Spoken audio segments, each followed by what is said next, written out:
둥둥 수요 특강 달을 가리키다. 매주 수요일 코너입니다. 달을 가리키다. 성현들은 달을 가리키고 있지만 우리는 그 손가락만 보고 있지 않은지 돌아보는 시간인데요. 종교의 문자나 상징이 아니라 그것이 가리키고 있는 종교에 참된 가치에 대해 생각해보는 시간입니다. 지난 11월 13일은 전태일 열사가 근로기준법 준수를 외치며 분신한 지 50년 되는 날이었습니다. 23살의 젊은 청년은 무엇을 위해 자신의 몸을 태웠을까요? 전태일 열사는 독실한 기독교인이기도 했는데요. 최근 한 목사님께서 전태일 관련 자료와 300여 명의 증언을 담아 전태일 실록을 출간했습니다. 오늘은 이 책의 저자인 최재영 목사님과 함께 기독청년 전태일 열사의 생애와 그가 외친 사람 사는 세상에 대해 말씀 나눠보겠습니다. 목사님 나와 계시죠? 네, 안녕하십니다. 안녕하세요. 예, 네, 반갑습니다. 예. 자, 간단히 소개와 인사를 먼저 좀 부탁드립니다. 예, 저는 이제 미국 국적자, 미국 시민권자 교포고요. 제가 이제 한국과 미국을 왔다 갔다 하면서 인터뷰하고 자료 모으고 하면서 37년 만에 이 실록을 완성을 한 거고요. 저는 이제 보통 통일운동 대북 전문가로서 북을 다니면서 이제 통일운동을 하는 통일운동가이면서 목회자입니다. 예, 예. 그동안 이렇게 좀 대북 활동, 이제 통일 활동에 좀 주력하고 계신 이유가 있을까요? 예, 제가 아무래도 미국에서 살면서 우리 조국을 이제 바라보는 관점이 더 좀 넓어졌다고 할까요? 그다음에 이제 남과 북을 동시에 바라보면서 잘못된 부분들을 북에 대한 너무 또 굴절되고 왜곡된 부분들이 너무 많아서 이제 제가 하는 주로 강연 활동과 집필 활동을 많이 하는데 그 중에서 저의 그 활동의 타이틀은 항상 북 바로 알리기 운동이라는 타이틀로 이렇게 강연과 집필을 하고 있습니다. 예, 예. 자, 목사님으로서 지금 내가 해야 할 일, 가장 중요하게 생각하는 일이 역시 남북관계 개선, 통일이다라고 생각을 하시는 것 같네요. 예. 자, 최근 전태일 관련 자료를 모아서 전태일 실록을 출간하셨습니다. 어떻게 쓰게 된 책인지요? 제가 사실은 맨 처음에 이제 저도 이제 기독교인으로서 어렸을 때부터 이제 기독교 신자였으니까, 고등학교 다닐 때 이제 강원도 철원에 있는 대한수도원이라고 있었습니다. 개신교인데도 이제 수도원이 있었죠. 그래서 그 수도원에서 이제 머물고 있는데 우연하게 이제 전태일 열사하고 어머니 이소선 여사가 다닌 교회 관계자들을 만나게 됐어요. 수도원 경내에서. 예. 그러면서 뿐만 아니라 전태일 열사와 어머니 이소선 여사가 교회만 다닌 게 아니라 두 군데의 수도원도 다녔어요. 임마누엘 수도원과 대한수도원이라고 하는 두 곳을 다녔는데, 그래서 이 세 기관이 대한수도원, 임마누엘 수도원, 창현교회, 다녔던 교회가 창현교회인데 이 세 개의 교회와 기도원이 한 사람의 여성 목회자에 의해서 운영된 독특한 수도원과 교회였어요. 네. 그래서 이분들을 통해서 전태일 열사의 이야기를, 색다른 이야기를 듣게 된 거죠. 그리고 우리가 그동안 알고 있었던 전태일에 관련된 너무 모르는 이야기들이 많아가지고 이게 뭐지 하면서 구술을 많이 이제 채집하러 다녔죠, 일부러. 예. 그러고 이제 전태일 열사가 살던 쌍문동 동네 아파트 주민들, 그때 당시에는 이제 판잣집 주민들이었죠.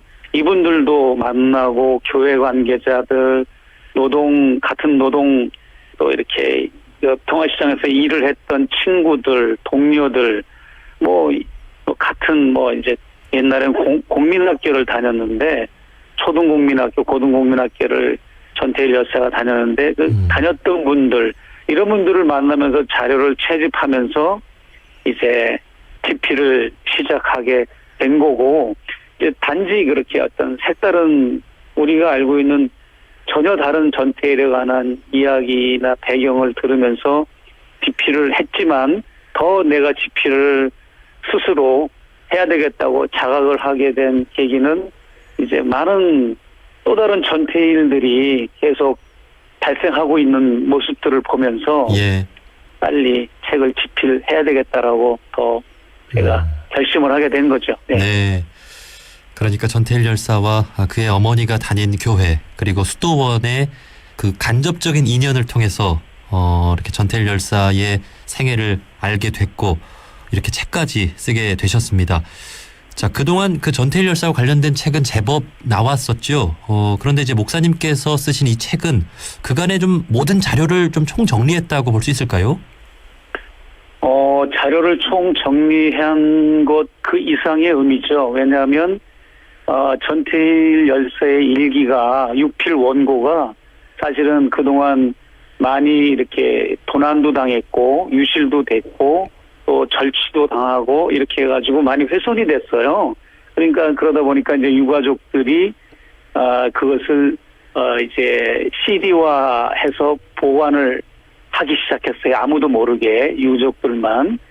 그래서 이제 그 CD에 모든 전태일의 일기를 담았는데 제가 쓴 이번 실록에는 지금까지 한 번도 세상에 공개되지 않았던 전태일의 육필 원고도 육필 일기 수기장도 다 여기 100% 들어가 있습니다. 그래서 전태일이 탄생할 때부터 죽어서 장례식을 치룰 때까지 모든 발자취를 다 그대로 따라가서 전태일의 일기를 적시적소에 배치하고 삽입을 하고 그다음에 이소선 어머니의 구술과 동생 전태삼의 구술을 굉장히 많이 이렇게 거기다 이제 삽입을 해서 한 번도 우리가 들어보지 못한 전태일의 일대기의 이야기들이 무궁무진하게 이 안에는 들어가 있다고 보시면 됩니다. 네. 예.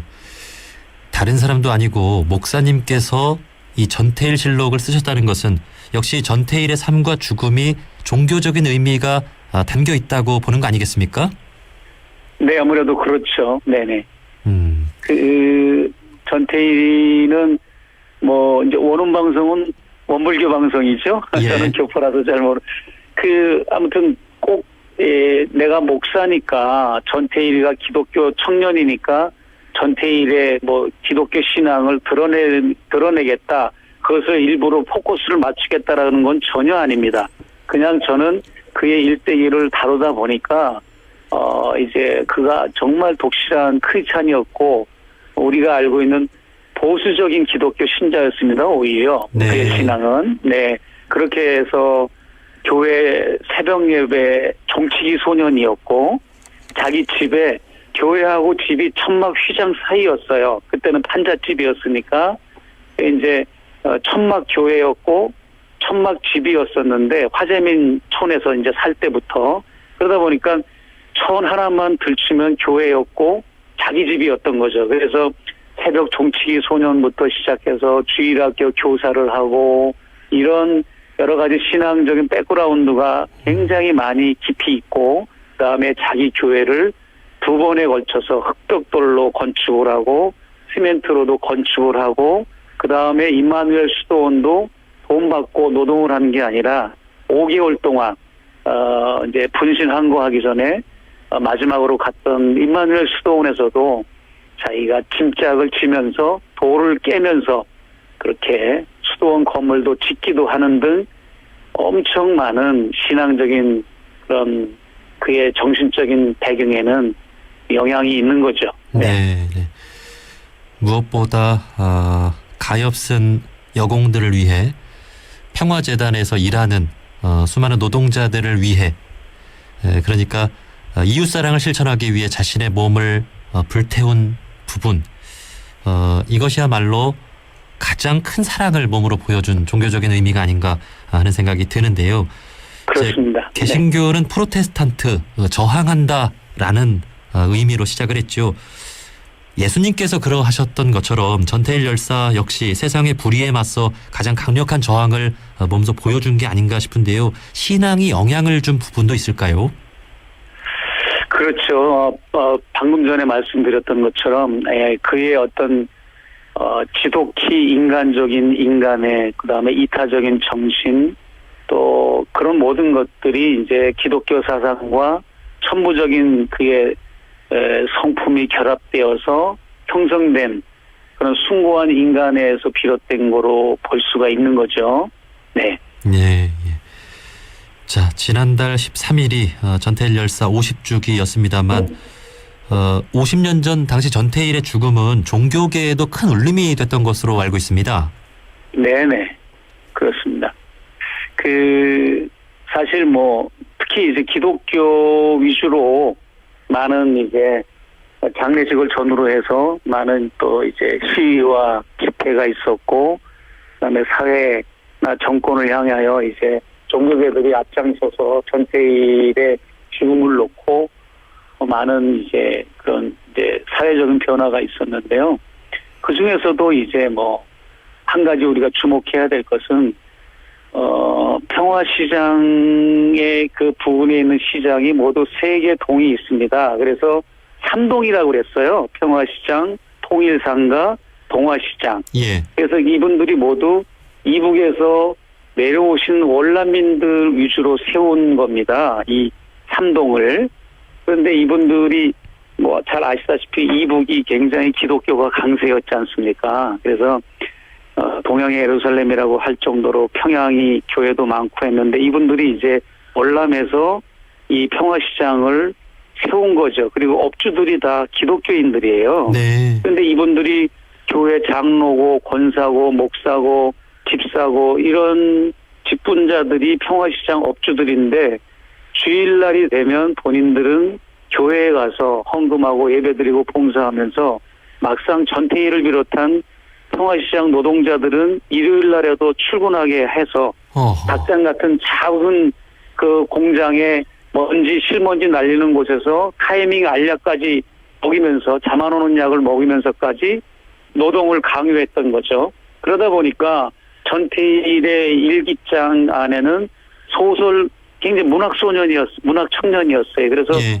소설 초안도 있고 미완성 소설 초안도 있고 그래요. 그거 다 내가 이번에 실록에 삽입을 했는데, 거기에 보면 주일날 교회 가고 싶어서 소설 주인공이 얼굴이 창백한 그 소녀가 업체를 찾아다니는 이야기가 나와요. 취직을 하려고. 그러면서 하는 말이, 일요일에 쉬는 쉬는 업체가 없나요? 이런 이제 소설 내용도 나와요. 전태일이가 쓴 소설에. 예. 그 정도로, 그러니까 기독교인들이 이중적인 모습. 그러니까 일요일 날은 자기들은 교회 가면서 자기가 거느리는 노동자들이나 근로자들은 인간 이하의 취급을 하고 사람으로 취급을 안 한 거죠. 교회 안 가도 되는 존재로, 종교로 생활을 안 해도 되는 이런 아주 존재로 취급을 해서 이렇게 한 달에 한 번 겨우 쉬면서 아주 착취에 가까운 급여를 주면서 커피 한두 잔 값도 안 되는 월급을 주면서 이렇게 착취를 했던 그런 것을 전태일이가 고발을 한 거죠. 예. 그러니까 이제 그가 써놓은 저항에는 일요일은 쉬게 하라라고 하는 말 뒤에는 주일날 우리도 교회 가게 해달라는 말도 포함되어 있는 거고, 또 이소선 여사의 증언이나 전태일의 유언을, 침상에서 한 유언을 보면 한국 교회에 또 목회자에게 던지는 유언도 있습니다. 이 실록 안에는. 네. 그래서 굉장히 그런 거에 메시지를 주고 있죠. 우리의 신앙이 정말로 올바른 믿음과 행위가 일치되어야만 한다는 메시지도 그의 죽음 안에는 담겨져 있는 거죠. 단지 노동에 관한 것만 있는 것이 아닌 거죠. 예. 네. 그 전태일 열사가 일하던 곳의 업주들이 기독교인이었다라고 하는 것이 또 더 좀 놀라움을 주게 되네요. 자, 그리고 그분들은 또 이제 그렇게 해서 착취한 돈으로 강남 땅 투자할 때, 강남 개발할 때 돈을 투기하고 그랬다고요. 예. 이 근거를 찾아보니까 제가. 네. 예. 그 우리나라 국민의 절반 가까이가 종교를 갖고 있다고 하는데, 과연 모든 우리 업주님들이 이렇게 방송을 들으면서 또 뜨끔하는 부분도 있지 않을까, 그런 생각도 해보게 됩니다. 자, 50년이 지났습니다. 지금의 우리나라가 사람답게 사는 세상이 되었는가를 돌아본다면 그렇다고 답할 수가 없을 것 같습니다. 우리나라는 여전히 OECD 산재 사망 1위 국가라고 하는데요. 이런 상황이 쉽게 바뀌지 않는 이유는 무엇일까요? 이제 전태일 실록 저자로서 제가 전태일 열사 당시나 지금이나 그때 이 두 시대를 비교해 보면 조금도 달라진 게 없습니다. 아직도 또 다른 전태일이 계속 죽어가고 있고, 아직도 또 다른 전태일의 어머니 이소선이 죽어가고 있는 거죠. 김용균의 어머니가 지금 그 가슴에 한을 품고 그 아픔을 가지고 많은 활동을 하잖아요. 김용균 아들을 대신해서. 네. 과거에 50년 전에 전태일을 대신해서 이소선 여사가 이렇게 활동을 하면서 노동자의 어머니가 됐잖아요. 근데 이 이유들은 모두가 다 이제 생각해 보십시오. 세상이 점점 발전하고 잘 살게 되는데 왜 우리는 아직도 또 다른 전태일이 필요한가라고 하는 의문과 함께 우리가 그런 의문을 가질 수밖에 없고, 마치 이 사회는 아무 문제가 없는데 어느 청년이 노동 현장에서 불의의 사고로 죽음으로써, 혹은 어느 노동자나 대학생이 분신한구함으로써 그제야 없었던 문제가 갑자기 생겨나기라도 한 듯이 언론과 여론들은 호들갑을 떨어요. 그때 당시만. 그러나 근본적인 해결책보다는 항상 일시적인 미봉책이나 임시방편으로 일관하고 있잖아요. 네. 그렇기 때문에 제가 36년 전에 37년 전에 이걸 집필할 때나 집필하는 과정에서도, 제가 이걸 집필하는 과정에서도 미국이나 한국에서도 보면 이 땅의 젊은이들은 공장에서 일터에서 학교 캠퍼스에서 그렇게 전태일처럼 무수히 죽어가고 있었던 거죠. 그렇기 때문에 이것은 어떤 특정한 어느 업체나 기업의 모순이라기보다도 국가 이념이나 방향, 사회 전반에 걸쳐서 총체적인 문제에서 비롯되는 문제라는 것을 저는 절감하고 있어요. 네. 네. 거기에 대한 설명을 하자면 또 매우 또 디테일로 들어가야 되니까, 예, 그 정도로. 네. 예. 네. 그 전태일 열사 50주기에 이제 문재인 대통령이 국민훈장을 뒤늦게 이렇게 부여했고, 지금 우리 사회의 중대재해기업 처벌법이 제정이 되기 이제 직전이 아닐까 그런 생각도 드는데, 점차 나아지고 있는 상황이 아니겠습니까? 저는 그 전태일 열사, 저는 뭐 전태일 열사가 좋으니까 전태일 실록까지 썼겠죠.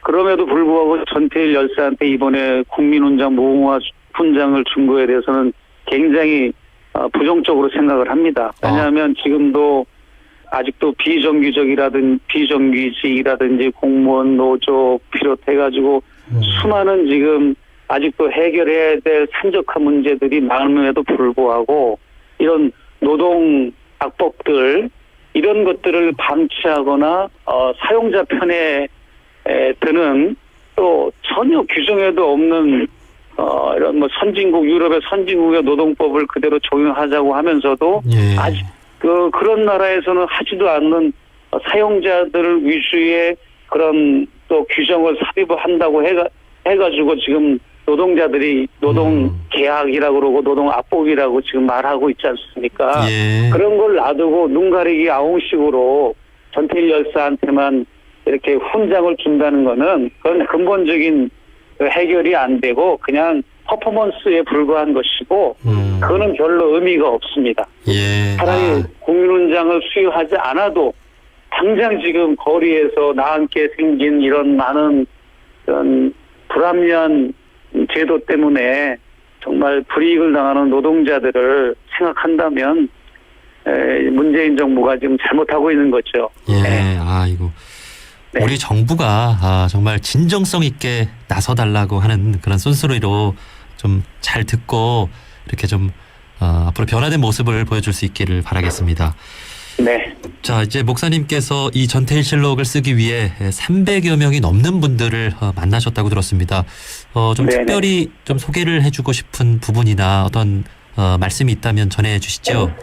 예. 그 중에 제일 기억이 남는 게 전태일 열사가 육필 원고 중에 자기 삼총사 친구 중에 정원섭 씨라고 있어요. 예. 네, 김재철, 정원섭이가 삼총사 친구거든요. 전태일하고. 그중에 정원섭이에게 쓴 편지가 있어요. 육필 원고에는.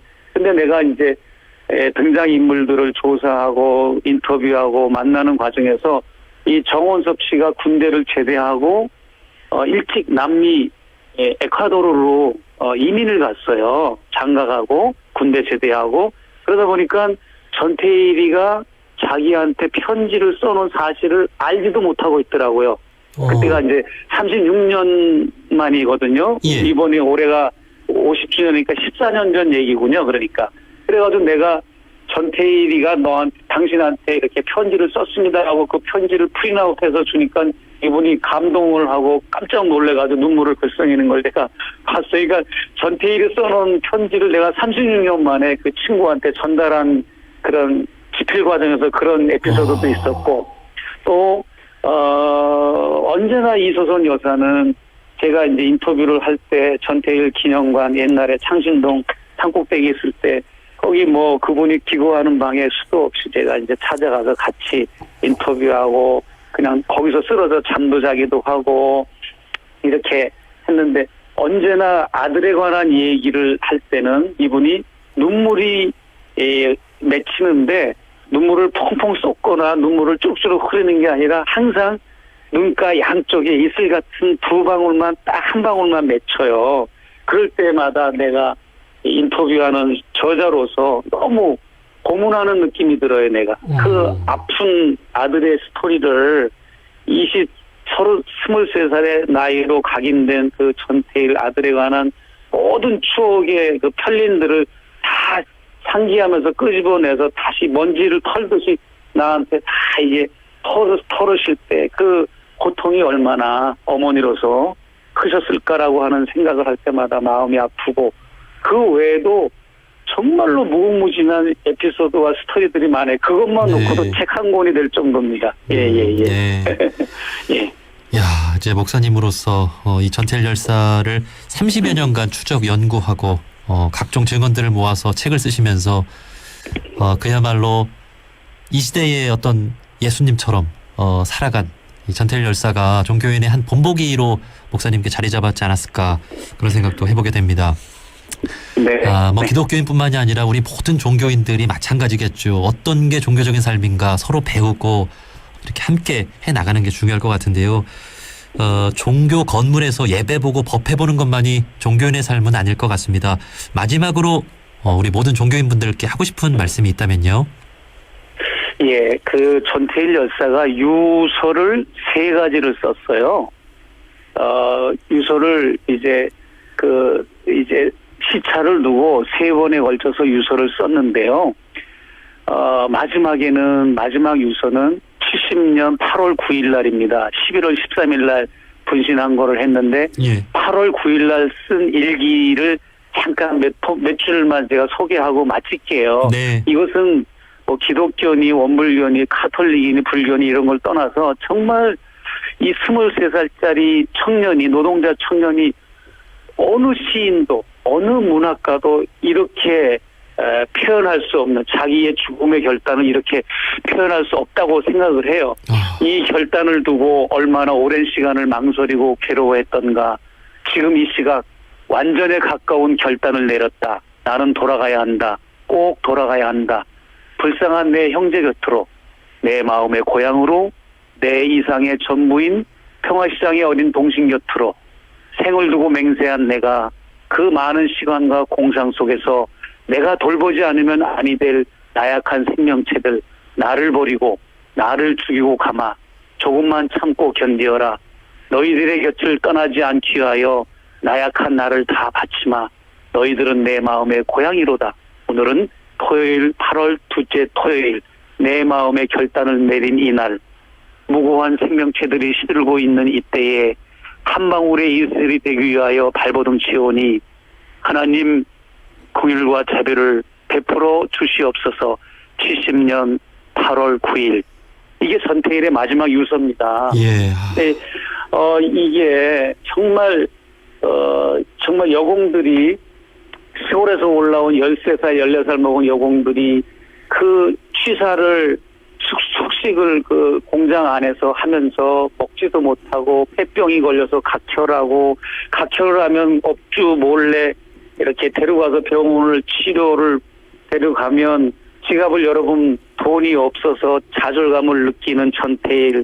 그래서 자기 차비를 털어서 풀빵을 사주고 자기는 밤새 걸어가고 동생 천태삼위의 차비까지 뺏어서 걸어가고 같이 형제가 이런 이타적인 마음과 이타적인 반론은 제가 볼 때는 100% 신앙과 종교적인 배경에서 반로가 됐다라고 그렇게 생각을 합니다. 예. 그렇기 때문에 오늘날 우리 기독교인이나 원불교인이나 또 카톨릭 교인이나 뭐 다른 우리 민족 종교를 가진 모든 분들 다 저는 다른 종교 가진 분들도 존중합니다.